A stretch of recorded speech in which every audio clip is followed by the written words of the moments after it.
So yun na nga guys, magandang araw sa inyo lahat. And for today's video guys, I just received my salary in Facebook dun sa PayPal ko guys.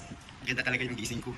And this is not to brag people, but this is to boast people na gumagawa po ng videos, nagpo-post, gumagawa ng content sa Facebook na just keep on posting every day without a mess. Consistently, post lang kayo ng post. At iwasan nyo po yung may mga sounds na copyright. So guys, yung sahod ko ngayon guys, this is not last month.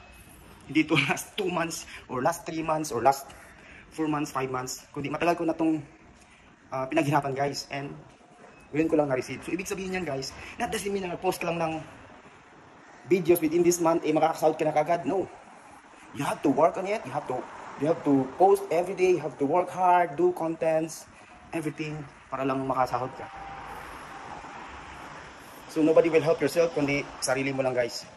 So gawa lang kayo ng gawa ng content, post lang kayo ng post ng videos. And don't care about the people right, left, front, back you because they are the one who go and make you down. Okay? So yan na sila guys, ang mahalaga ay importante. Makapag-post ka ng sarili mo. Walang ibang tutulong sa iyo kundi ikaw lamang. Okay? Your hard work will pay you off. Tandaan nyo yan. Salamat!